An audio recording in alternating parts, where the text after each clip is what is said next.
Every time we say goodbye, they all see that it's a lie. 'Cause we always give it one last try. Hey, what's going on, everybody? This is Masaki from State 43, and today it's kind of like a different video. I've pretty much always done guides on this channel, so today I thought maybe I'll switch it up a little bit and just throw some opinions out there. Yeah. Overall, I do want to talk about the current state of Survival. I think as the year is coming to an end, I'm also doing some reflection of the last, I think, year and a half that I've played this game now for. Just kind of sharing with everybody what I feel has happened in the last year and a half of this game and where the game is kind of going, what I think are the positives, what I think are the negatives. High level, I do want this video to be more constructive feedback for the development team. I'm not here to try to downplay the game or just throw lots of shade, right? But at the same time, I think there's just too much rosy images out there for what the game is, and I think new players especially deserve to know what they're kind of getting into before they get into it. So without further ado, let's hop right in. So the first thing we have to talk about is, I think around maybe July, there's this new lag issue that started. Basically, it's a lag issue that's due to memory leak. For those that don't know, memory leak is basically a issue where an application runs for too long, like a game, and then as it's running, it does not know how to collect memory. Which basically just think about like it's building a large garbage dump, and it gets larger and larger and larger. It doesn't know how to clean it up, and then eventually it will crash the app, or it will make it basically unusable. So you'll notice this. I think iOS users probably notice this more. I have not tested on Android for a long period of time to know if it happens there as well. But basically, if you play the app for a while, you'll notice that the game kind of slows down. Every menu action is like very laggy, and the in-game UI will show you it's like lag, but it's actually not lag. It's a memory leak issue. And the reason you know it's memory leak is because you close down the game completely, and then you reopen it, and suddenly everything's fast again, right? So, and it tends to happen when you leave the game on for too long, or you play it for too long, or because basically when you switch apps and use something else on your phone, the game is put into background mode, so it's still kind of running in the background. And then when you come back to it, you'll notice this too. So I've noticed this really bad now since July until now, and they haven't really done anything to fix it. I've sent in bug reports about this a few times, but it just feels like it's kind of a dead end. So that's a big deal, honestly, for me. It just slows everything down. And right now I'm playing this game on like an iPhone 12 Pro. It's not my phone that's slowing down. It's definitely the game. So yeah. Second thing I want to talk about is kind of like this Christmas event in general. Other players probably also mentioned this, but this is a really weak Christmas event. I mean, it's boring. All the events are kind of like super heavily paid to win, or just even paid to participate. It's kind of annoying that, like, for example, the first part of building the tree, you really didn't have enough snowflakes. I mean, if you didn't pay money and bought the kit, you had 3 snowflakes total, and maybe a little bit more if you got enough of like the special events where you're collecting like the crates and such. That's unacceptable. I think if you have a Christmas event, we're celebrating something that's awesome. You really should make it accessible to all the players, and not just like only if you pay. I think it's a big problem when they do things like that. The other part of it too is sometimes more isn't better. I remember in general when they do holiday seasonal events, it's just the special SOTF. In addition to some other events where you might be collecting whatever the item that is, and then fueling that into like kind of like a race event. I think that's fine. I don't think you need to change the event much, but honestly, in some ways, this event is way more lazier than even that event, which they could just totally recycle. I think having an event where it's a little bit more like maybe competitive, instead of having long run events, have like a short, like, hey, let's fight some sort of reservoir raid or special reservoir raid. Like I'm just thinking, throwing ideas out there, like take Reservoir Raid, for example, make a special version of it, and then have players join, and then kind of just like, I don't know, steal presents or something, right? And then whichever team wins more presents gets, some prize. And run this like maybe once or twice a week. That's it. You wouldn't have to run too many times of this. Even that would be kind of fun. And that's also lower pressure. I think that kind of goes into my third point, which is this game has become a lot of a drain for a lot of players. I see a lot more players quitting just because, there's a lot of dailies that you have to do. There's, you do these things, you get this like, achievements, you get this track of things you must do that day, these other rewards, these other missions. It's just too much. I think sometimes having like, that's why I think a lot of players come back for things like Reservoir Raid, and they come back for state versus state, but they kind of just like, ignore the rest of the game, until those events. And I can kind of really understand that it really drains you, and you feel really, really behind even if you miss even one event. Like take Migo, for example. It's a cool event, except the problem is there's really no catch-up mechanism.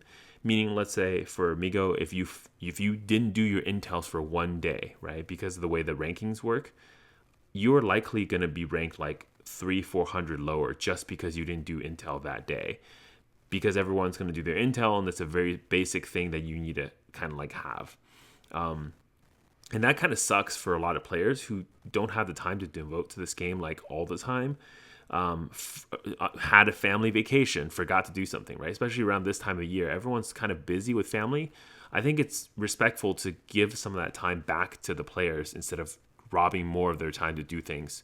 So, having short, like half an hour, 1 hour events are way better than having like a long drawn out 3-week like event where you feel like you're missing out if you didn't do every single task that day. So yeah. Cool. Yeah. So next is just general in-game instability due to many updates and events. I noticed this recently where a lot of events, or there's like a lot of like, oh, you can't log in. Oh, we had this update and that's blocking other things. I mean, just during Underground exploration last week, we had a problem where they rolled out an update in the middle of Underground exploration where the update didn't land on the Apple Store. And because of that, the server-side code already changed. So basically, we would hit a mob in the Underground, and it wouldn't hit because, well, it's not available. And it would say something like, "Go update your game." You try to update your game, you can't. I mean, I was really frustrated because I was actually pretty close to max oxygen, so I wanted to burn some oxygen before I went to bed. That's really just super frustrating that you can't really play the game because they decided to roll out an update that like broke the game. I would say for things like that, just hold off the rolling out of the update until after the events are done. Sometimes giving a little bit more breaks to the players between events is also not a bad thing. I like that's those Sundays that we sometimes have after like whatever weeks we have before. After Reservoir Raid, usually you get like a one free Sunday. It's nice just to kind of play the game and chat with friends and not have to worry about like ranking on some event. So yeah. So a little bit more. Sorry, I have to rag on Christmas event a little bit more. I think in general though, events are getting a lot more cash grabby and pay to win than before. I kind of definitely feel this way now that I didn't really feel as much as before.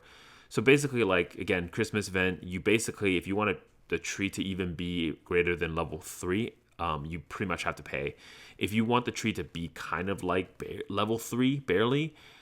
That's the bare minimum if you max out all the free-to-play kind of rewards. So, and that's not like trivial too, because you have to spend like, let's say some of the days you have to spend 20,000 caps. It's not like it's free, like, oh, just kill some infected, you get it. No, you have to like spend caps for that kind of stuff. And then at the end, like too, the rewards are just kind of like whatever. Like it's Christmas event, bro. Like give us some good rewards, Like I don't know why you're holding out plasma. Especially like when I'm trying to hit my P8 right now, Plasma 8, and upgrading the HQ, each step, I have 5 steps total. Each step takes 240 plasma and like 20 something of the polymerized plasma. So it's like kind of, think about it like the polymerized plasma is about a 10-to-1 ratio. So if you need 20 of those, it's another 200 plasma. So add it all together, that's about like 400 plasma for each step, and I have to do that 5 times, so it's 2,000 plasma. I think it's okay to give people a little more plasma, have them catch up a little bit more. So yeah. Though on that point, I do want to kind of applaud the devs. I have noticed that recently there's been a lot of adjustments for especially the older states, like the rewards for the intel missions, for some of the digs, for example. I think they're better. For example, they're giving frags for heroes of the current generation. That's great. I honestly think they should just take out all the frags altogether in the game. Like, don't give me specific hero frags anymore. Just give generic frags. Give it a little less, that's fine, right? But have players to basically be able to max out the latest heroes, because otherwise, what's the point of getting, like, I don't know, T3 hero frags when I have T7s in my state? It's kind of like a moot point, right? So on that point, like, update, like, so great, you're updating intels, that's awesome. You're getting, like, Julie frags is kind of useful, right? But maybe also update, like, the rewards for Fortress and Bunker. That's really crazy that, like, Fortress and Bunker's rewards don't update season to season. They should all be upticking. Like, you should get newer, more relevant rewards for the new seasons, right? The other thing about fragments, and I think every player will scream this too, is like, give us a way to trade in our frags. And that's more than just the recycling event. Like, I currently have 2,000 of the purple frags of, like, Chef, Sarge and people like that. And there's no way to trade them in. Like, I have no way to cash out on those frags. I think it'd be nice if we can, I think at the basic level, have hero frags trade into like generic frags, maybe like 5-to-1 ratio. I think it's fair. That way, for all the unused heroes, you can trade them 5-to-1. Yeah, I mean, if you think about it, that's kind of very similar to the rates that you will get in the, I think, like the voucher events and stuff like that. That's one thing you could do. The other thing you could do is maybe, like, also allow us to trade up. So, one of the other problems with a lot of players who've been playing for a while is they're going to have maxed out, like, all purple heroes and all blues. So what's the point of having extra blue heroes, right? It's not really useful. I can't even use the frags. That's another problem. Like, if I want to just use the frags to get points, I can't even do that for events because, well, my blue heroes are maxed. So the frags just sit there. They don't do anything. If you allow us to, at any time, just as an example, like 20 frags to trade for one generic frag of the tier above, right? Okay, or whatever. I don't really care about the number. Just we'll figure out a number and trade up. That would be really nice too. Just something like that just offers the player a way to kind of cash out their frags. Yeah. So kind of just want to wrap this video up now. We've been going on for a little bit. So first off, I don't want to be super negative on this game. I know this video has been a little bit more on the negative side, but I feel like just as someone in the community, I have to voice the opinions of the players. I hear this a lot in global chat, in chat and channels, etc. So a lot of the things I'm saying, it's not my opinion. It's actually all of our opinions as players. And I see too many other, like, creators just constantly praising the game, and I think that's great. We should build a better community. We should be positive, but at the same time, I think it's it's nice to face the truth, right? Let's be real. Like, the old server's dying. That's why we have server merge, because the old servers, like my state is not that bad, but there are some states where, like, they have 1, maybe 2 active alliances. That's not really fun at all. Like, that's basically a dead server, right? So that's not going to be good. And merging isn't really a solution for a lot of those states. I think, like, we have to build something else for the older states, at some point. Yeah, but basically there's a general lack of interest because this game can get really grindy at the end.